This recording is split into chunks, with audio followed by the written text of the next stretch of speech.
It all starts from what you want in your life. If there's something you want, you go into it. You fulfill your desires and set yourself free from them. If you don't do that, and that's what happens most of the times, our desires make us suffer. People just don't understand what they're going for.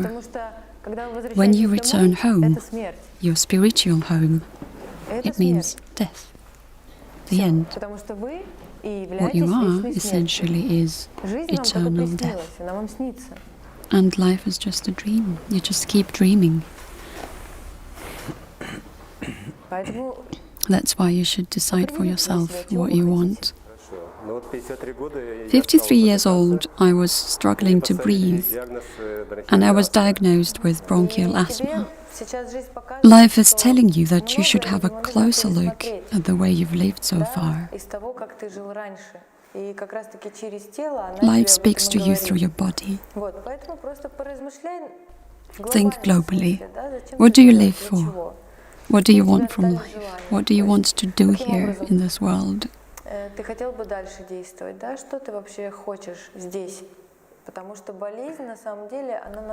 Illness teaches us. When we grab hold on the thoughts that we need to get cured, we are on a hamster wheel, in a vicious circle, creating more and more obstacles, stopping us from recovery. Any illness invites us to look deeper within ourselves, so that we could get some insights and awake to reality. Body is just a mask. No matter how much it suffers, the pain will always end, sooner or later. What you are never changes. Your being is permanent. And that's what we are here for. You came here to experience this. Your true self is capable of getting through any pain, staying completely untouched.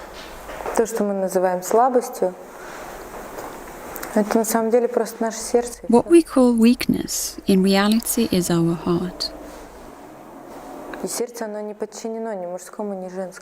It's neither male or female. Heart is where everything finds its place. Anyone's heart may want to cry, be it a woman or a man. There's nothing wrong with it. Talking about senses, if I block them and stop feeling sensations, what happens then? Through the practice of observing it from a natural state, all the layers of our subconscious reveal themselves.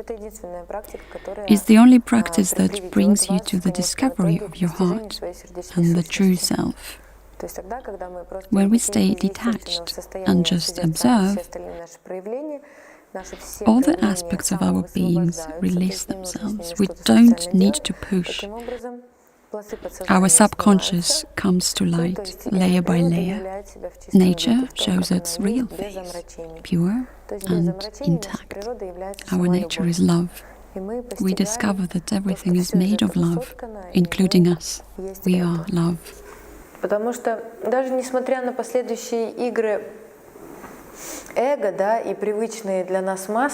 Despite our ego and the parts it plays in the drama, deep inside we can always recognize the truth and the right path for us.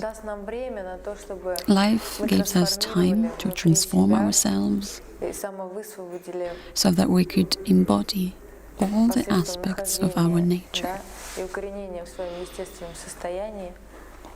so that we let go of everything we keep in our subconscious. This being said, you need to understand that nobody will do that for you, except you yourself. You can come here and sit with me, you can discover yourself, but afterwards you should keep following your heart. In Dzogchen tradition, those who chose this path and devoted their lives to this practice trying really hard, questioning their identity and letting go of everything, they reached it very quickly. It's a shortcut. In fact, it shouldn't take more than several years.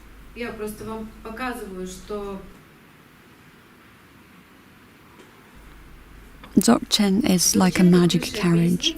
On it, you take the shortest way. It doesn't give you a chance to be something other than what you really are. We let go of everything. We surrender to our natural self. Nothing is left but clarity and bliss. We just are. We are present. And in that lies the truth. What's to be an artist? Art as such is a creative process, right? An artist can be creative when deep inside himself he is free. He takes a brush and starts painting, free from thought. Any creative process starts from a place where there's no thought, but there's inspiration. Now, imagine out of a sudden our artist starts bothering about stuff. About what he's going to paint, if it's going to be good or bad, and how others will react, would they like it or not. So if an artist is constantly speculating about his work, is it going to be great in the end? Or there will be obstacles? He might not even start. Exactly, the work might not even be started. From here we can see that between the artist and his canvas, there's a third figure, the one who is experiencing it. It gets in the way and stops the natural course of life. Although the one who is experiencing is created by the artist, however paradoxically it may sound, it's part of the same artist. It's not a separate thing out of nowhere. That's where the ego comes in. We enclose ourselves in our ego, and it stops the natural flow of life. When we talk about natural flow and natural self, that doesn't mean that it's the end of creativity. Everything you see around you is the result of creativity. It's life's creation that takes the form of people, flowers, all sorts of activities and objects. Here we talk about getting rid of the ego, because it's a lie. Ego makes us believe as if without it we lose the ability to create. Talking about motivation, motivation comes from the heart. When it happens, the rest of life is not interesting to you anymore, at all. You're not afraid of losing anything. You know that sooner or later you'll die. You're not bothered in what's happening with you or what's going to happen tomorrow. You stop paying attention to your personal life.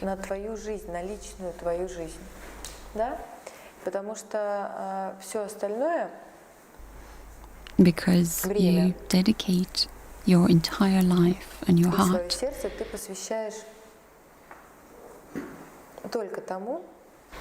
to reconnection with God. At the airport, I look at business class passengers and how many problems they go through, as they need to skip the line, find a separate exit or entrance, and it looks really funny. It's ridiculous. But there's no disapproval. Despite this arrogance, you genuinely see how unhappy those rich people are. You don't hate them or compare their misery to your freedom.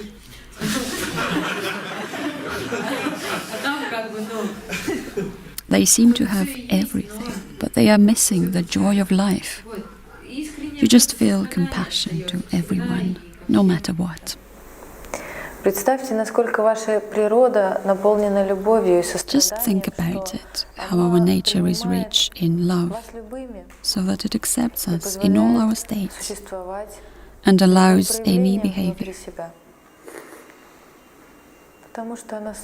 Because it's free, universal, absolute. And it's just waiting for us to play to our heart's content until we get enough. And this play, this drama, is beautiful. So many things to do. Have a human body, it's so cool.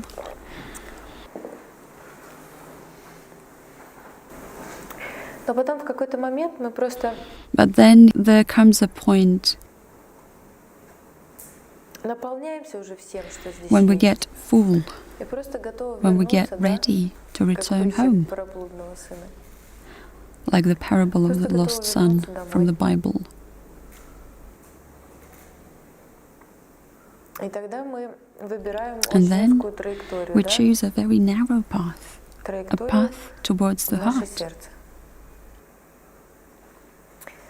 And we don't want to cause pain or hurt anyone anymore. Some inner voice calls upon us and tells that our sorrow is wrong. It's a lie. Something within us knows that the stress and tension that we feel is deceitful.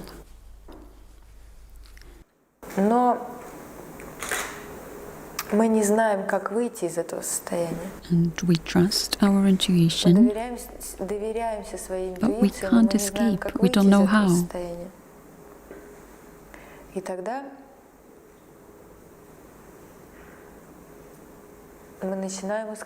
Then we start looking for solution in different theories and religions. But deep down, the escape is simple. At least to discover who you are and reach the awakening is very easy. You have to just stop pushing, stop doing anything to be what you are right now. And when you surrender completely, and at least for a second stop making any effort in your life, then your true self just shines on. Because apart from it, there's nothing left after we stop forcing. All the aspects of our beings manifest themselves through existence. We just live. You don't need to make any effort to just be. Right now, when we are having this conversation, you are just present.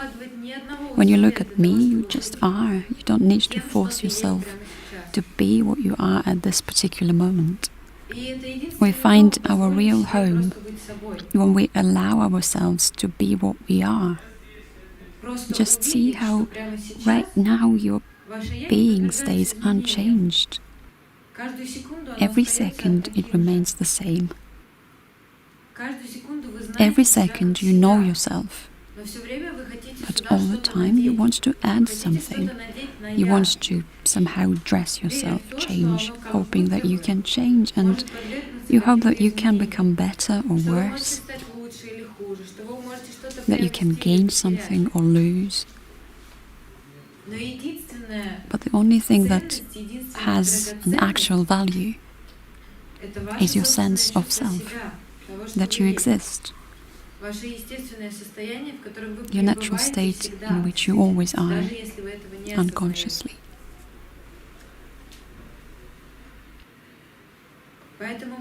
So, would it be true to say that you've ever left home? When fear rises in me, should I just observe it? Yes, just observe. Later you'll see that it's absurd. In reality, there's nothing to fear. This may happen at the same time when you realize that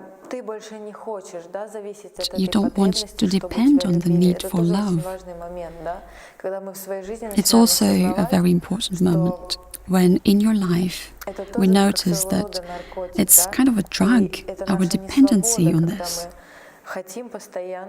when we want to be loved, accepted, we suppress our individuality and don't let our nature manifest itself, because we always need to please someone, to make them like us. So it's also very important to realize that you can be free even from the idea that you need someone to love you.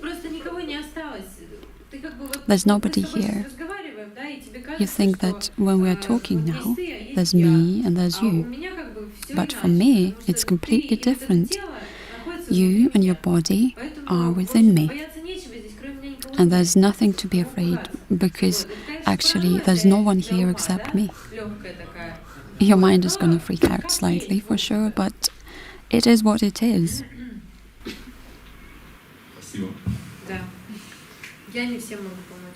Yeah, sometimes I can't help.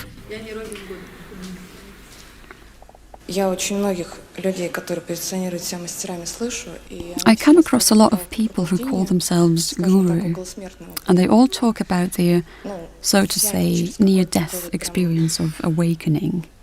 They all ended up being, as you would say, naked. I got a question. There's also many people who went through a near-death experience but haven't reached awakening.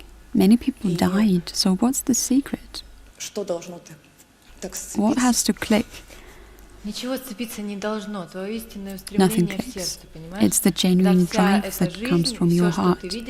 When the entire life and all you see no longer interest you.